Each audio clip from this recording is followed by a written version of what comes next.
자, 로마서 12장 1절 말씀 암송 구절 한번 잠시 보겠습니다.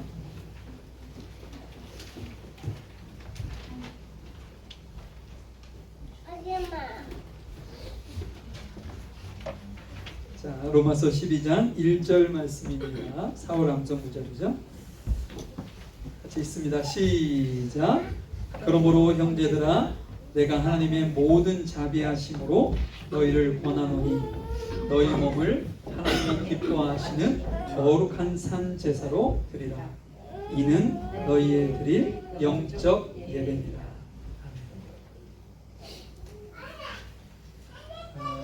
오늘 말씀은 누가복음 9장 37절부터 43절까지 말씀입니다.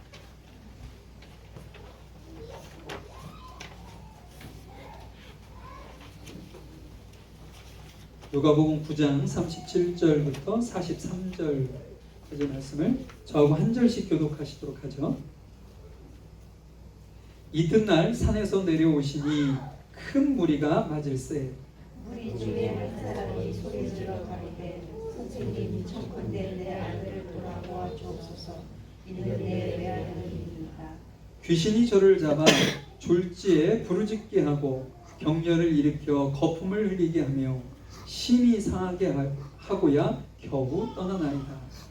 당신의 제자들에게 내어 쫓아주기를 구하였으나 저희가 능히 못하더이다. 예수께서 대답하여 가라사대 믿음이 없고 패역한 세대여, 내가 얼마나 너희와 함께 있으며 너희를 참으리요. 내 아들을 이리로 데리고 오라 하시니 올 때 귀신이 부러뜨리고 심한 격렬을 일으키게 하였지라. 예수께서 더러운 귀신을 쫓으시고 아이를 낳게 하사 그 아이에게 불어주시니 사람들이 다 하나님의 위엄을 놀라니. 지난주에 저희는 예수님께서 베드로와 요한과 야고보를 데리시고 높은 산으로 올라가셔서 기도하시는 장면, 그리고 그곳에서 예수님의 모습이 변모하시고 죽었던 모세와 엘리야가 그곳에 오셔서 예수님과 함께 십자가에서 죽으실 그 일, 예루살렘에서 있을 그 일을 위해서 논의하셨다. 이제 그런 말씀을 좀 나눴는데요.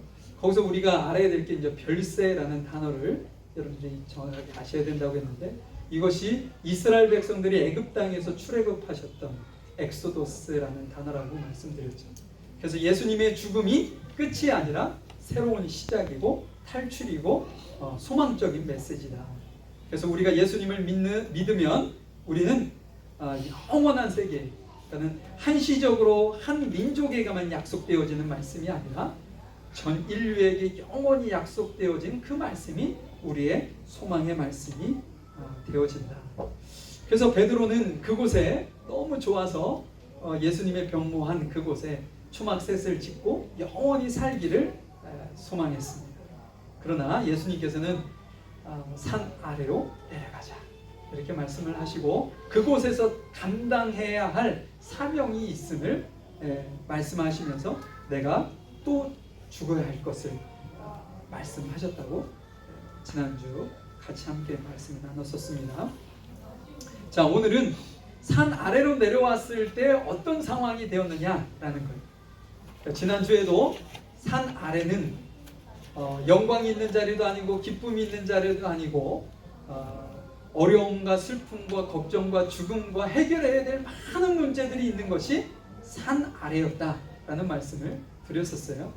그럼에도 불구하고 우리는 그곳으로 우리의 맡긴 사명이 있기 때문에 가야 한다라는 말씀을 했는데, 오늘 말씀을 통해서 한번 산 아래의 모습이 어떤 모습인지, 그 산 아래에서의 모습에서 우리가 성공하고 승리하는 삶을 살기 위해서는 무엇이 필요한지 오늘 설교 제목과 함께 보도록 하겠습니다. 성공과 실패의 차이라는 내용을 가지고 말씀을 좀 나눠보려고 합니다.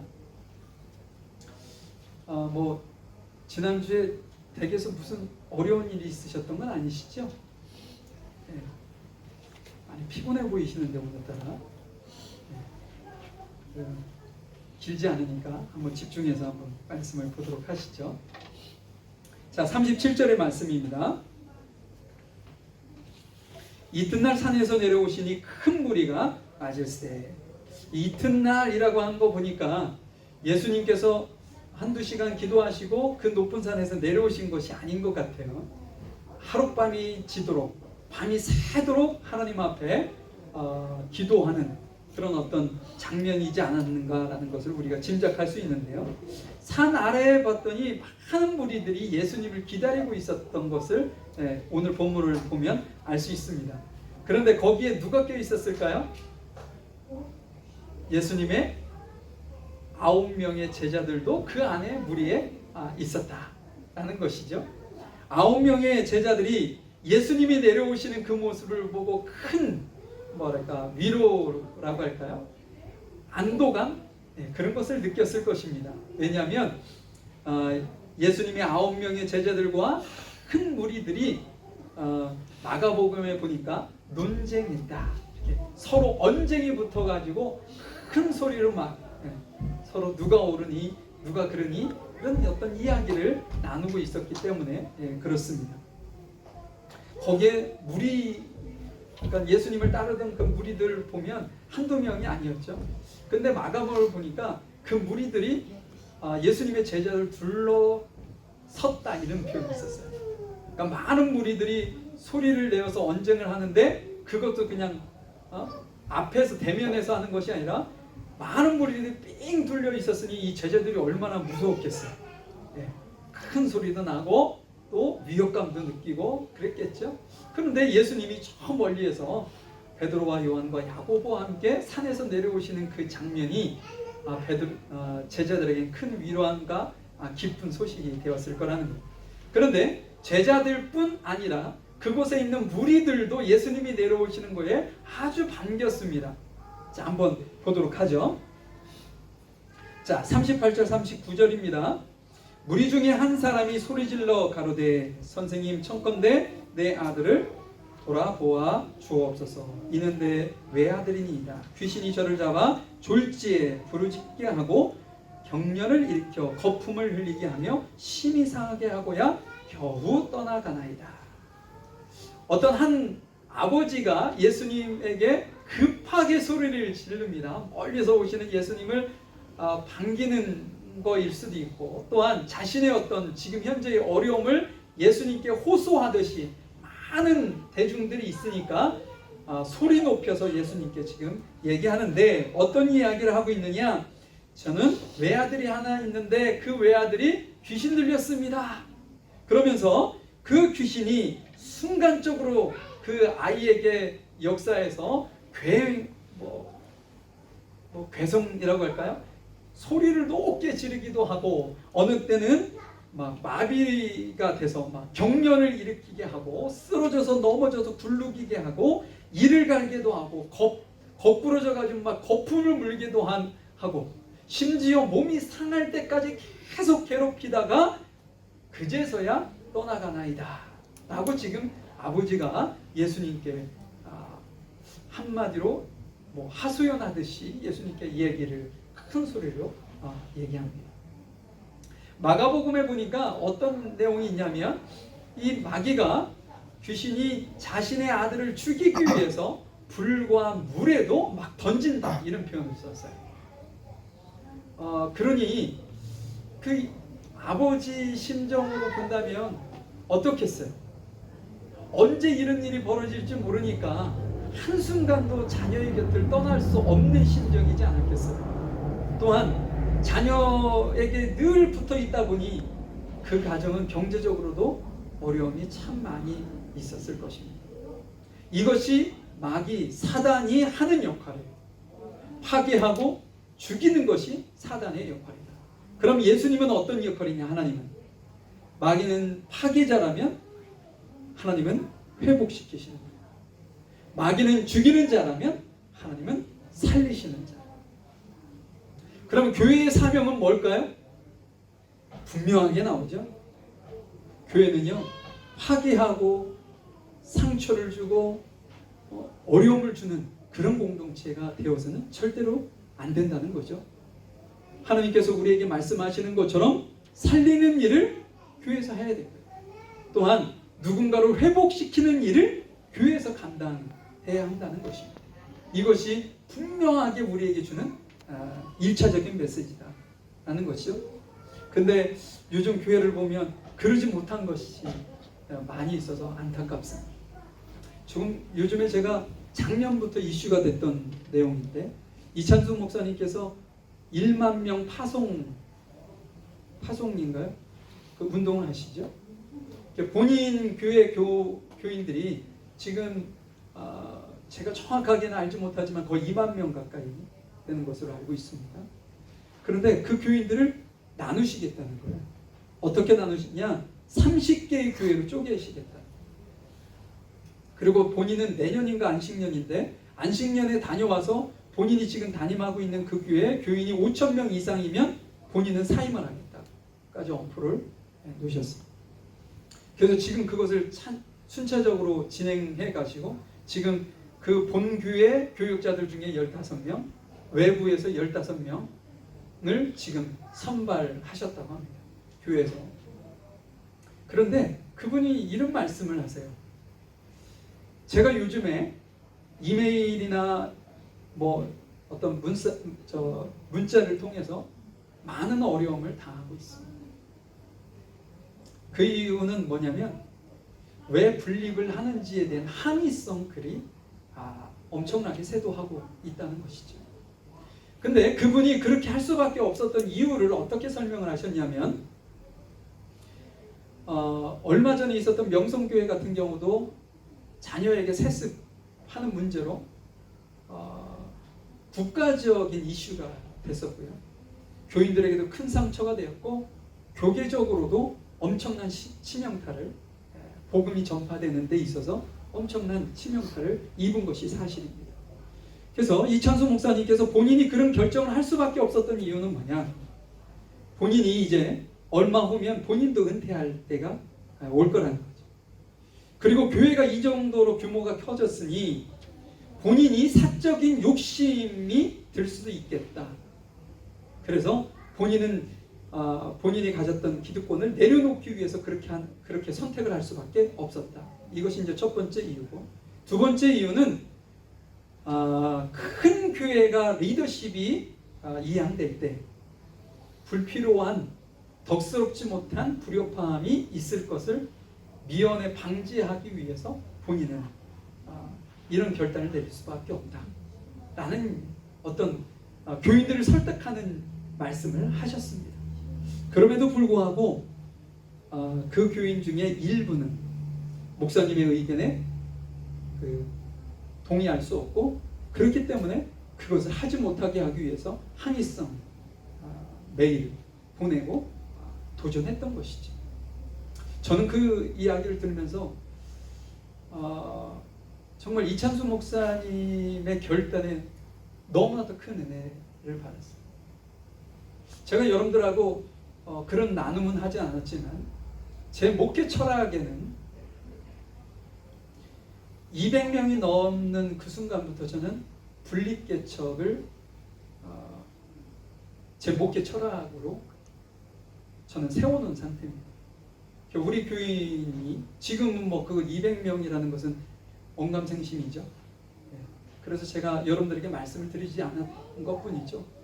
저는 제 목회 철학 안에 200명 이상은 제가 감당할 수 없다라고 저는 생각합니다. 그래서 200명이 넘으면 저는 우리 교회 부교육자에게 우리 교인을 나눠서 새롭게 개척하도록 하는 것이 제 목회적 철학이고 꿈입니다.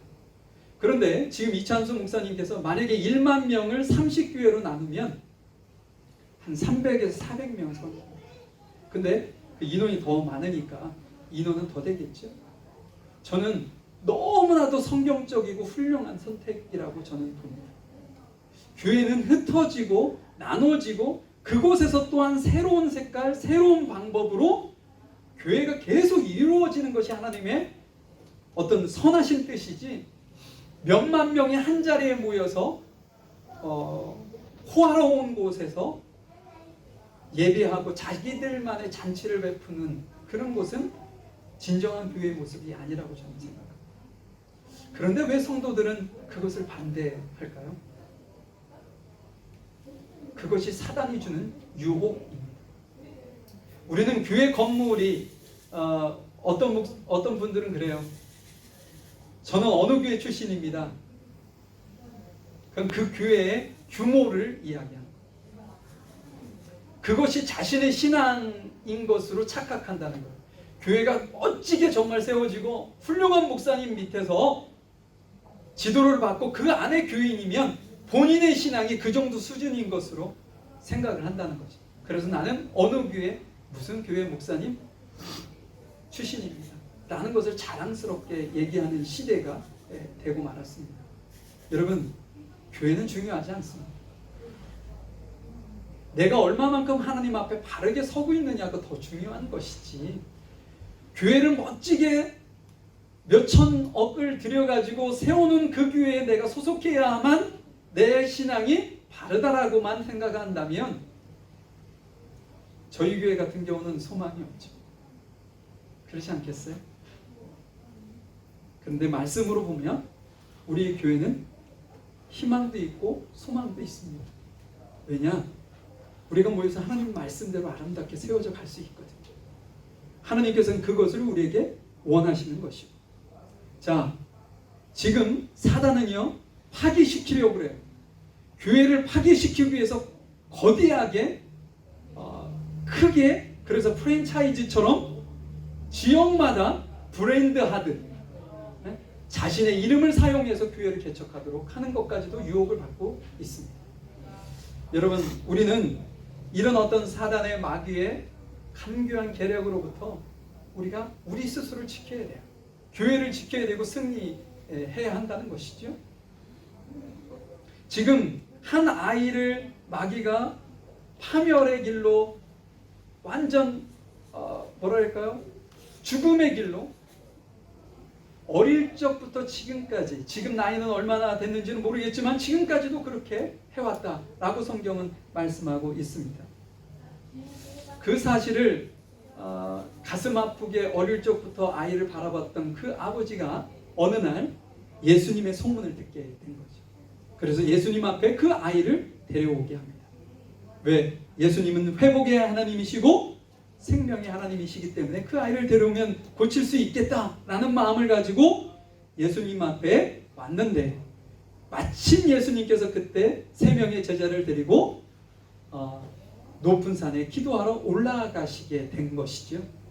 그래서 그 사람은 예수님이 안 계시니까 제자에게라도 부탁을 해야 되겠다 해서 9명의 제자들에게 자신의 아이를 치료해 달라고 기도를 부탁했는데 어떤 일이 벌어졌는지 한번 보시죠. 40절입니다. 당신의 제자들에게 내가 쫓아주기를 구하였으나 저희가 능히 못하더이다. 정말 안타깝게도 제자들은 귀신을 내어 쫓지 못했습니다. 그리고 도리어 그들과 논쟁하는 언쟁을 벌이는 상황까지 이르게 됐던 것이죠. 여러분들 기억하시나요? 얼마 전에 예수님께서 제자들을 전도 여행을 보내시면서 제자들에게 주신 것이 있었습니다. 뭘 줬을까요? 지팡이를 줬나요? 돈을 줬나요? 뭘 줬죠? 9장 1절 한번 볼까요? 누가복음 9장 1절입니다.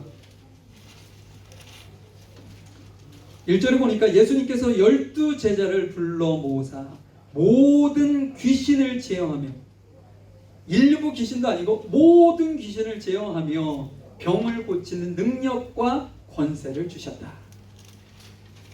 이 권세를 받은 그 예수님의 12제자는 정말로 복음을 전하러 나가서 병자들도 고쳤고요, 귀신들로 내어 쫓는 그런 놀라운 일을 했고, 그 감격에 돌아와서 예수님께 선교 보고까지 했던 제자들입니다. 그런데 여러분, 무슨 일이 있는지 모르겠지만 지금 제자들은 아무런 능력도 행하지 못하고 있어요. 그 아버지의 그 아픔을 보듬어 주지도 못하는 상황에 처하고 말았습니다. 오늘 성공과 실패의 차이를 여러분들에게 말씀을 전하려고 했는데, 지금 9명의 제자들은 무엇을 경험한 건가요? 실패를 경험한 겁니다. 예전에는 실패가 아닌 주님께서 주시는 능력과 권세로 성공을, 승리를 맛보았는데 얼마 되지도 않아서 지금 제자들은 실패를 경험하고 있다는 것이죠. 왜 그러면 제자들은 실패했을까? 왜 제자들은 마귀를 내어쫓지 못했을까요? 오늘 한번 본문을 통해서 확인해 보도록 하겠습니다. 41절입니다. 예수께서 대답하여 가라사대 믿음이 없고 패역한 세대여. 어떤 세대라고요? 믿음이 없고 패역한 세대다. 지금 이걸 누구에게 얘기하는 건가요? 9명의 제자들에게 얘기하는 거죠. 예수님께서 그들에게 너희들 정말 믿음도 없고 패역하구나 라고 자기 자신의 제자들에게 지금 꾸짖고 계시는 것이죠. 여기서 패역이라는 단어는요, 옳은 길을 이렇게 가다가 옳은 길에서 벗어나는 거라든지 옳은 길로 쭉 가다가 뒤돌아서 다시 옳은 길이 아닌 반대길로 가는 그런 상황을 표현할 때 사용하는 단어입니다. 타락하고 범죄하는 그런 모습인 것이죠. 여러분, 옳은 길로 가다가 곁길로 가는 게 우리 신앙인들이 입장에서 얘기하면 어떤 모습일까요? 믿음으로 가다가 믿음이 아닌 길로 가는 것, 이것이 패역한 길. 우리 신앙인들이 하나님만을 오직 의지하고 믿고 그분만을 신뢰하면서 가야 하는데 신뢰하면서 가다가 자신을 신뢰하는 것, 이것이 패역한 삶이라는 거죠. 예수님께서 그것을 말씀하시면서 너희가 믿음도 없고 패역하구나 제자들에게 책망하십니다. 실은 제자들이요, 9장 1절에서 하나님께서 주셨던 능력과 권세를 누구 것으로 착각했냐면 하나님으로부터 왔다는 것을 잃어버린 거예요. 그래서 그때는 그것이 하나님께서 주신 것임을 믿고 믿음으로 했는데 지금 이 순간은 어때요? 주님을 의지하지 아니하고 믿음으로 하고 있지 않음을 우리에게 예수님께서 말씀하고 있는 것이죠. 마귀는요, 우리가 믿음이 있는지 없는지를 정확하게 압니다. 성경에 그런 예가 있어요. 여러분들 기억하실 겁니다. 사도행전 19장 정도에 보면 바울이 에베소 지방에서 복음을 전하다가 하나님께서 바울에게 어떤 일을 주시냐면 그의 손에 희귀한 능력을 주셨다, 이런 표현이 있어요. 그 희귀한 능력이 뭐냐? 바울의 옷자락이 됐든 아니면 손수건이 됐든 아픈 자, 귀신 들린 자에게 얹으면 어떤 일이 벌어지냐? 병이 낫고 귀신이 나가는 희귀한 일이 벌어지기 시작합니다. 그 주변에 많은 사람들이 그것을 보았겠죠. 유대인들이. 거기에서 술법사들, 마술을 부리는 사람들, 제사장의 자녀들이 그 모습을 보고 흉내내기 시작합니다. 사도 바울이 예수님의 이름으로 막 귀신을 쫓던데 나도 한번 해볼까? 하고 그들이 뭐라고 귀신에게 얘기하냐면 바울이 전하는 그 예수님의 이름을 내가 빙자하여 내가 그 이름을 빌려 너희를 명한다 라고 얘기하니까 마귀가 뭐라고 하냐면 내가 예수도 알고 바울도 알고 바울도 아는데 너는 누구냐 라고 얘기를 하면서 그에게 덤벼들어서 그를 때리고 구타하고 막, 그러니까 그들이 벗은 몸으로 도망했다 라고 이제 말씀을 하고 있습니다. 여러분, 그 안에 믿음이 있는지 없는지를 누가 더 잘 아냐면 마귀가 안다는 거예요. 저는요, 이곳에 앉아 계시는 여러분들의 믿음이 어느 정도 순위인지 전 잘 모릅니다. 여러분들이 하시는 말씀을 듣고 대충 이렇게 알 뿐이죠. 여러분들의 행동하는 모습을 보고 그냥 추측할 따름입니다. 그런데 하나님과 사단은요, 정확하게 안다는 거예요. 그래서 자신을 꾸짖는 그가 믿음이 없고 예수님의 이름을 빙자하여 얘기하는 것을 알았기 때문에 그에게 덥석 달려들어서 그를 곤란에 빠지게 했던 것이죠. 예수님의 제자들 9명의 제자들이 믿음이 없는 모습으로 귀신 들린 그 아이에게 명령하니 그 귀신이 듣겠습니까? 그래서 아무리 예수님의 이름으로 그 아이에게서 나오라고 소리를 쳐도 그 아이에게서 마귀가 귀신이 나오지 않았었던 거라는 것이죠. 예수님께서 아이를 데려오라고 하십니다.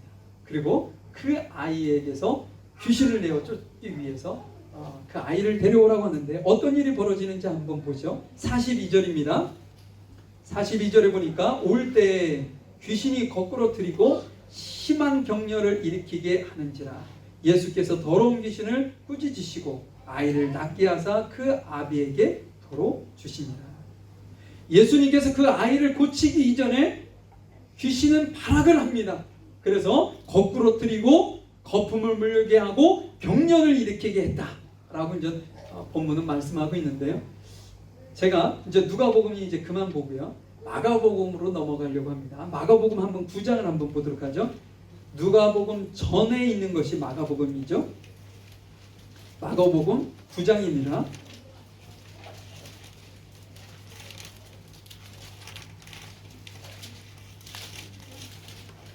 9장 20절입니다. 20절.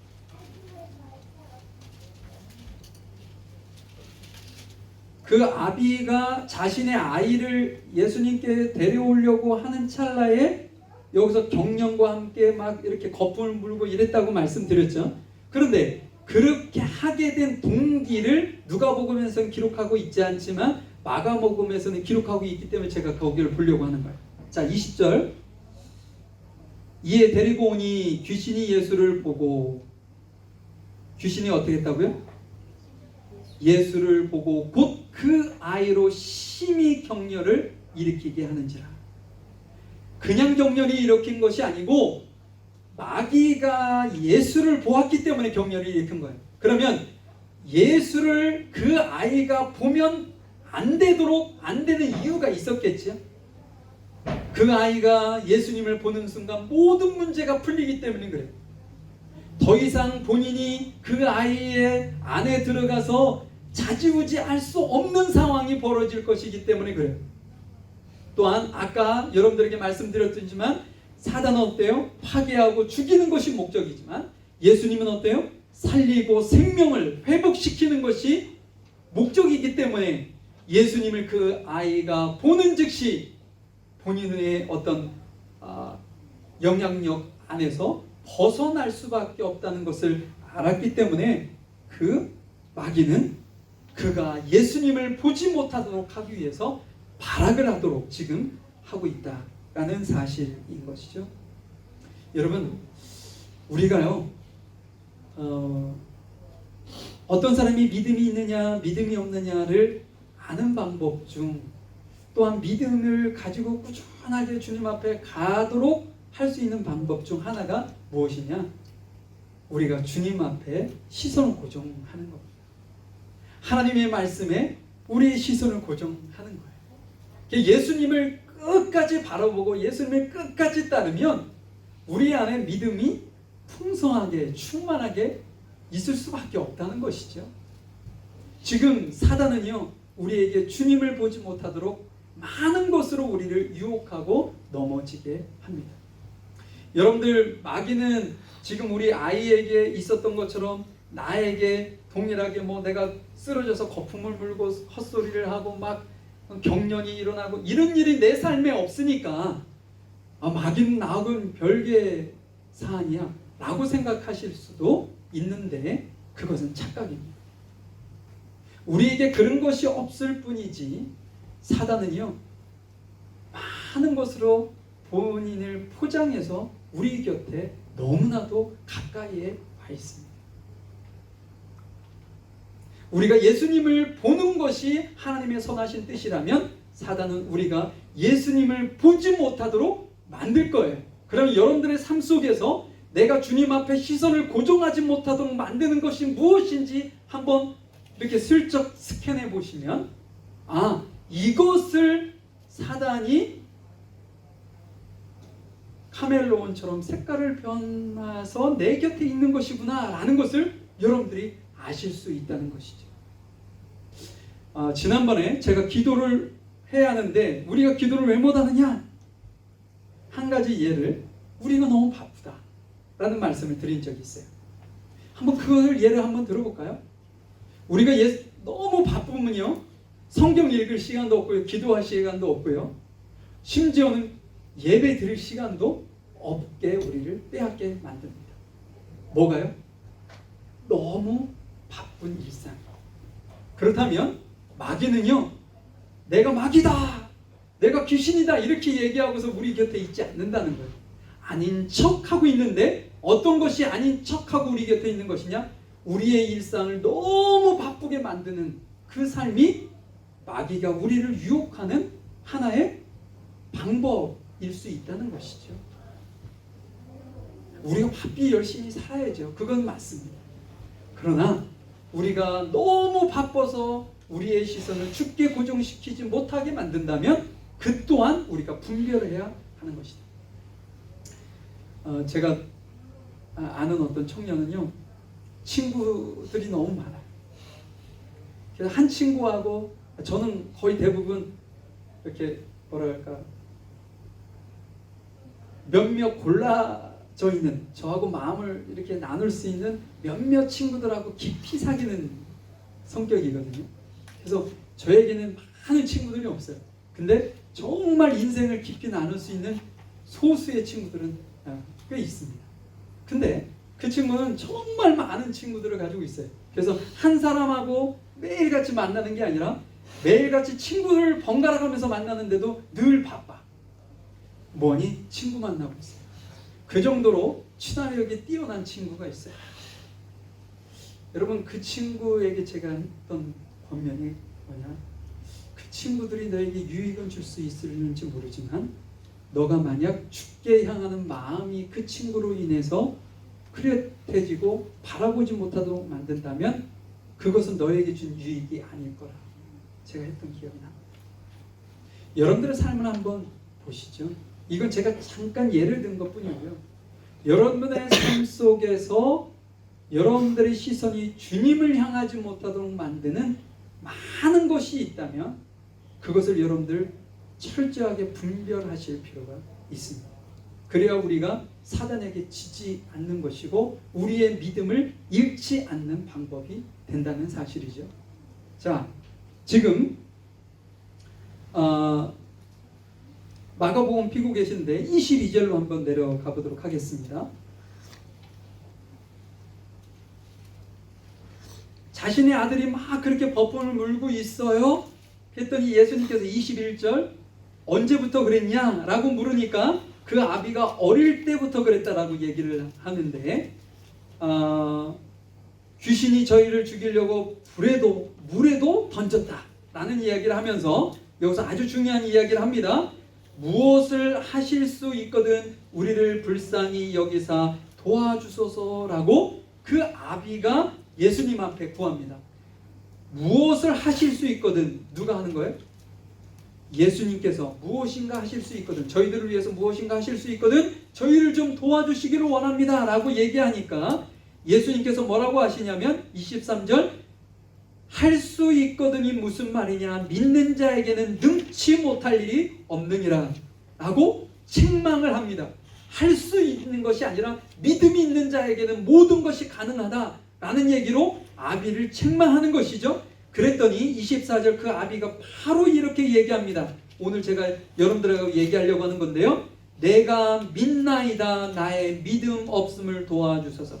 여러분, 내가 믿는 것과 나의 믿음 없는 것을 도와주는 것과 같이 쓸 수 있는 이렇게 단어인가요? 문장인가요? 문장을 쭉 이어가는데 제가 믿습니다. 그런데 나의 믿음 없음을 도와주소서. 이게 맞지 않잖아요. 앞에는 믿음이 있는 것이고 뒤에는 뭐예요? 믿음이 없는 것을 얘기하고 있다고요. 저는 이 부분을 읽는데 제 모습이 보였어요. 제 모습이. 우리 현대인들의 신앙 상태, 믿음의 상태가 이러지 않을까? 입으로는 믿는다 얘기합니다. 그런데 내 삶에는 어때요? 불신이 있어요. 내 입으로는 예수님을 믿어요. 그런데 내 삶에는 하나님에 대한 신뢰가 없습니다. 이것이 우리의 문제고 우리의 모습이 아닌가 싶어요. 예수님께서는 그 아비의 그 모습에서 그것을 우리에게 교훈하고 계십니다. 아, 이 사람이 믿음이 있다 하면서도 믿음이 없구나 라는 것을 우리에게 말씀하고 있는 것이죠. 사랑하는 성도 여러분,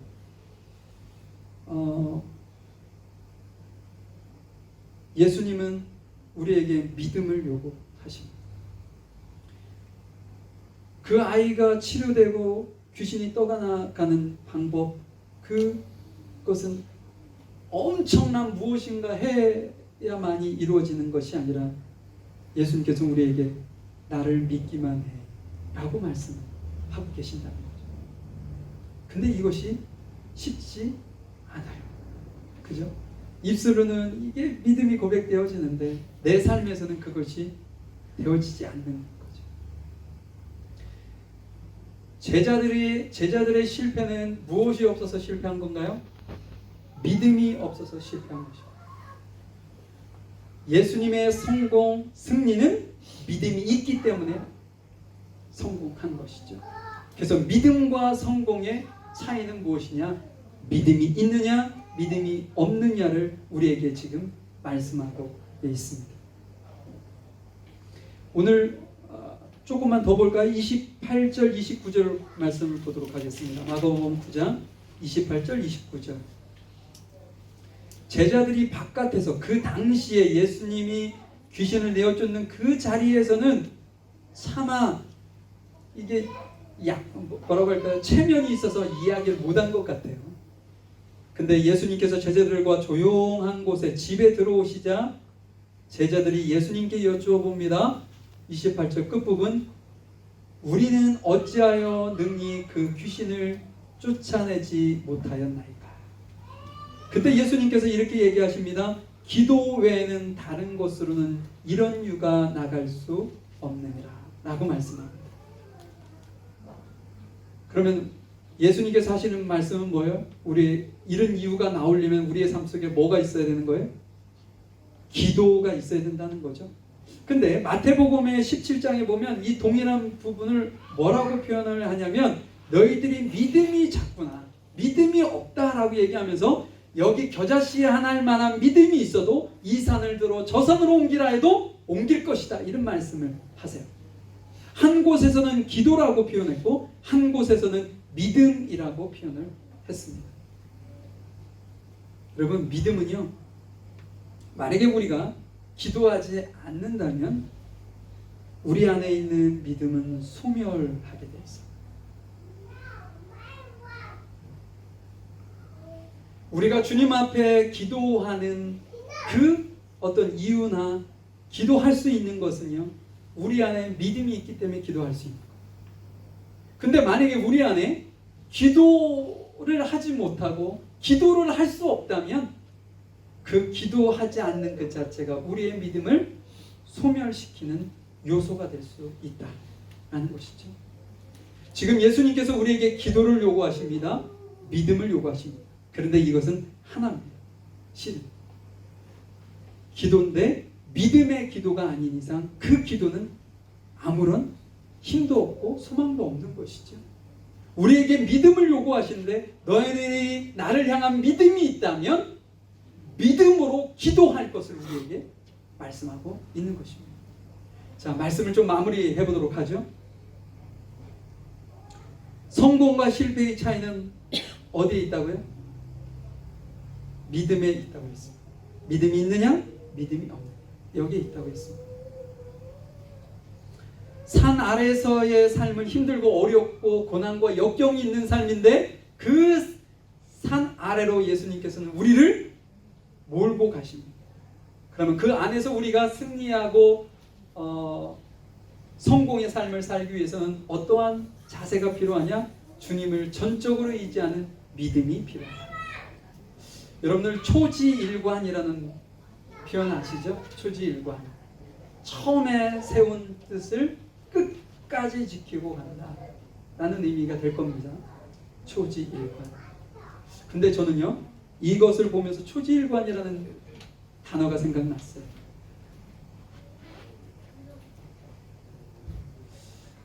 예전에 그 청년들하고 이렇게 수련회 가서 게임을 하는데, 이렇게 한 사람은 뒤에서 그 사람을 받으려고 준비를 하고 있고, 앞에 있는 사람은 뒤에서 받아줄 것을 믿고 그냥 뒤로 넘어가 보라고 했어요. 근데 거의 대다수는 어떻게 하는지 아세요? 어느 순간 정도 지나고 나면 발이 먼저 움직입니다. 뒤에서 분명히 받을 거라고 2번이고 3번이고 4번이고 계속 강조해서 너가 끝까지 넘어가라 라고 얘기하지만, 우리의 몸은 어느 순간 자신도 모르게 발이 먼저 뒤로 가서 넘어지지 않으려고 합니다. 믿음은 어떻게 보면 예수님 앞에 전적으로 의지하는 게 믿음이죠. 어느 선 내가 이 정도까지는 참을 수 있어 라고 생각하는 순간까지 믿고, 내가 이 선을 넘으면 나는 안 믿을 거야 라고 하는 것은 믿음이 아니라는 거죠. 내가 전적으로 쓰러질 때까지 뒤에서 내가 받아줄 거 하면 그냥 그것을 믿고 뒤로 넘어가면 뒤에서 분명히 받는다는 거죠. 그것이 믿고 뒤에 넘어지는 것이죠. 초지일관이라는 표현이 그런 것과 같다는 거죠. 우리의 인생을 보면 어느 때는 힘들고, 어느 때는 행복하고, 어느 때는 즐거움이 있고, 어느 때는 슬픔이 있습니다. 어느 때는 웃음이 있고, 어느 때는 울음이 있는 것이 우리의 인생이에요. 그런데 우리의 인생에 있어서 웃을 때만 내가 예수님을 믿고, 울을 때는 내가 예수님을 믿지 않는다라고 하면 그것은 믿음이 아니라는 거죠. 예수님께서 우리에게 뭐라고 하시면 초지일관의 정신을 가지고 나를 의지할 것을 말씀하시는 거예요. 우리가 처음 예수님을 의지하고 믿기로 작정했던 그 믿음을 굴곡이 있을지라도, 내 삶이 힘들고 내 삶이 평탄치 않음으로 인하여 편안한 삶을 살지는 못할지라도 내가 주를 향한 그 믿음은 끝까지 지키고 유지하는 것, 그것이 주님께서 우리에게 요구하시고 부탁하시고 승리할 수 있는 비결이라고 오늘 말씀을 우리에게 하고 계십니다. 여러분들의 삶이 초지일관의 정신을 가지고 주님이 오시는 날까지 절대로 흔들리지 아니하는 믿음을 가지고 승리하실 수 있기를 간절히 주의 이름으로 축복합니다. 잠시 기도하겠습니다.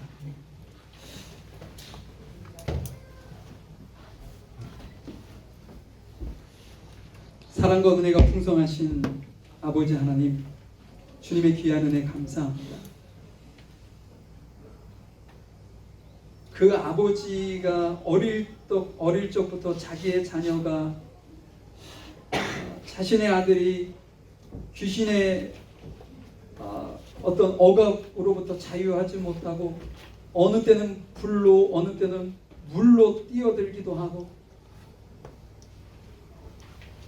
예측하지 못한 상황 속에서 땅에 넘어져 거품을 물고 경련을 일으키고 자신을 해하기까지 하는 그런 상황을 어릴 적부터 지켜보았던 그 아버지의 가슴 아픈 사연을 오늘 저희들이 말씀을 통해서 보았습니다. 하나님, 주님께서 그 아비에게 믿는 자에게는 능치 못할 것이 없다라고 말씀하셨던 그 말씀이 저희들의 삶에 고스란히 이루어지기를 간절히 소망합니다.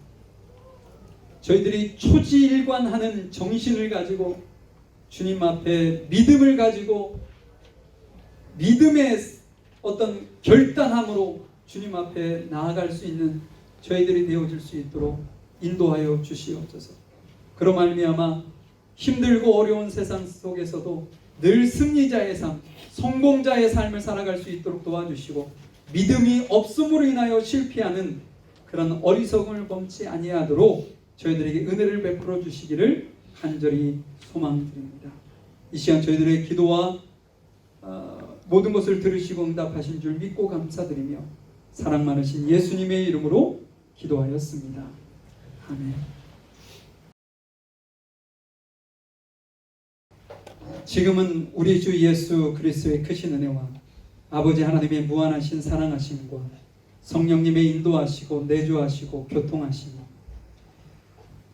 산 아래서의 삶을 잘 이기고 승리하고 힘들고 어렵지만 그 안에서 승리자의 성공자의 삶을 살기를 원하는, 그래서 믿음을 가지고 주만을 오직 따르기를 원하는 우리 귀한 성도들 머리 위에와 이들의 가정과 사업장 일터 위에 지금부터 영원히 함께 하시기를 간절히 축원하옵나이다.